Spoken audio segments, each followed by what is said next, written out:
To give us more perspective about the cheering news of the Central Bank of Nigeria's hitting 4-year high external reserves of $41.05 billion and what this means for the Nigerian economy, Arise News analyst Dayo Sobowale joins us now. I want to say welcome to News 10. Right. So, Yeah. is it something to rejoice about? Well, Or should we take that with at least a pinch of salt? You don't have to. You don't have to. Okay. It is good statistics of performance. And those in the financial sector or investors from abroad will have more confidence in coming in. But you see, the way Nigeria, the mood of Nigerians now is that the reforms should translate into better quality of life, better access to food, making food affordable, and providing security. But, like I said, it is still cheering news. At least we have moved forward. And we can hopefully now chop for investment so that our economy will grow and our people will be happy. Let's leave it at that for now. All right, Mr. Sobowale, in terms of policy contradictions, how do we reconcile celebrating reserve growth while the Naira has still depreciated significantly? There are questions about this suggesting that we're simply repeating the mistake of prioritizing reserves over exchange rate stability. Well, you are very correct in that regard. And see, government should find a way to translate the high reserves, like I said, into meaningful economic life for Nigerians. And you see, in the past, we have dwelt on intervention from the CBN economically during the Emefiele regime, even though it was abused, but that was done, and it was meaningful. This central bank governor should find a way of doing that. We should not sit down and be celebrating over statistics when purchasing power of Nigerians is dwindling. I appreciate what the President has done in shopping for investment all over. But you see, the people's patience is running out in terms of the reforms having meaningful results on the ground in terms of affordability and purchasing power. Nigerians are eager for that. Let's leave it at that. All right, we to advise the government on some of the low-hanging fruits, reforms that they can implement that will give this meaningful impact, because the optics remains bad. Because when you look at Ramfak, for example, coming out without unsolicited advice, I'm saying from the president, is just conjecturing now, and them insisting that there should be, that their salaries be increased, while Nigerians still feel the bites of the economy and their purchasing power is reducing by the day. What can be done to ensure that at least they bridge this gap? We know that these are long-term projects, but how can they bridge the gap? Well, the government must expand its policies. It must expand it from what it is now. And the sooner it does that, the better. You see, I advocated some time here that we need to intervene in the falling, we need to intervene and somewhat manage the fall of the Naira. I'm not entirely so happy when I see the exchange rate of 1,500 to the dollar. No economy survives on that. Look at the larger world. See what Trump is doing on tariffs. He raised tariffs, and they have agreed now amongst his economic advisors that they will use the tariffs to pay debts first. You get me? So they can free money for development. We should emulate that. And I will still repeat what I've always said. The free market economy is not friendly to our own economy and to our way of life. So the president must summon the courage, one way or the other, to arrest the fall of the Naira. The fuel subsidy has been removed. It has shown in our revenue and disbursement to the states.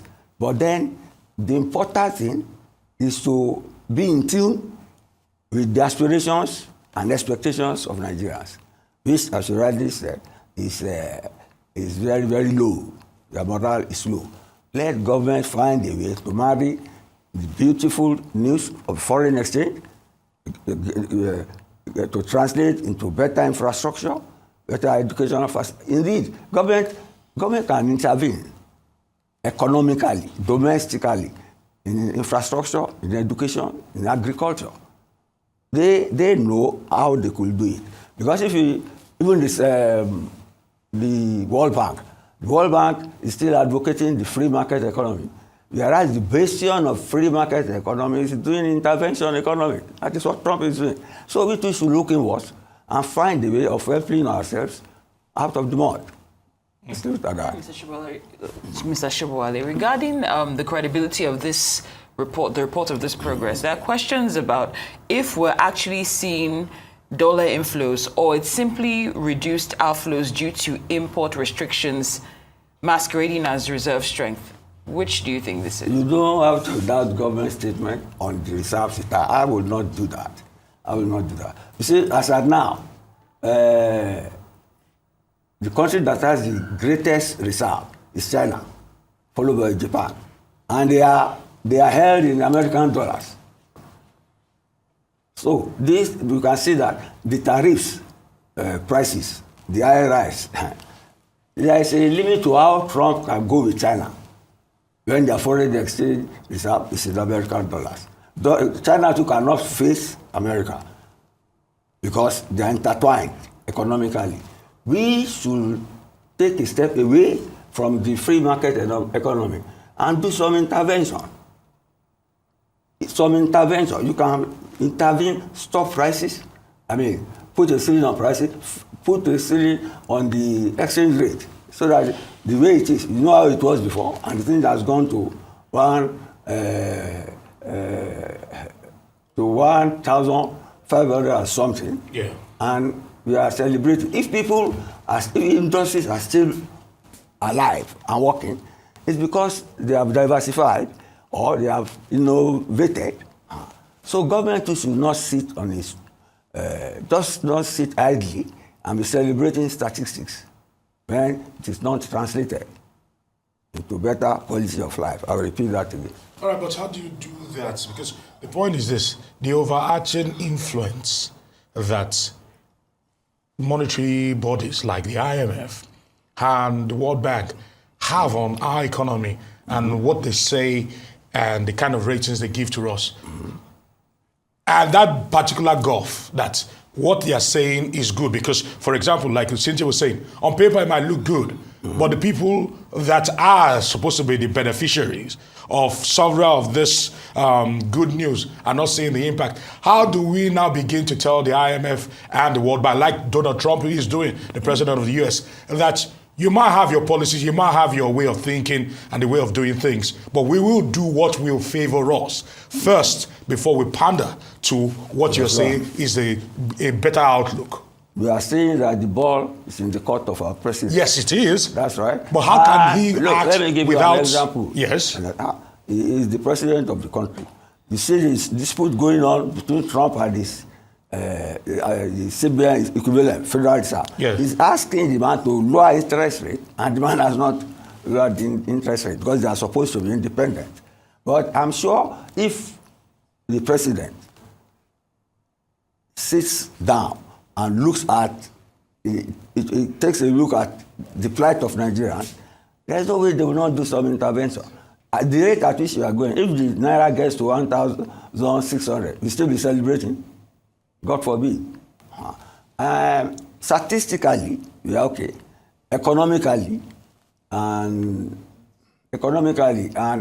in terms of social welfare, we are not okay, despite the increase in the reserve. I commend the increase in the reserve, but at the end of the day, it must translate into viable industries, power to run our hospitals, our schools, and all that. As it is now, it is good news in the foreign exchange market, but I'm sure Nigerians are not very, very enthused about it. Mr. Sobowale, in about 45 seconds, what contingency plans exist if global risk sentiment shifts and portfolio flows reverse sharply? If they are, then we'll be in a quandary. We'll be in an economic quandary. But it's not arithmetic. It will not flow like that. Nigeria is a robust economy, and a wild one too. Someone once said that we do not even know all the sources of our revenue. That's why you say, in spite of economic blunders or mistakes, the country thrives. The informal economy is what is propping up the Nigerian economy. That's all. All right, I want to say many thanks to you, Dayo Sobowale, Arise News analyst, for your time here on Newsday.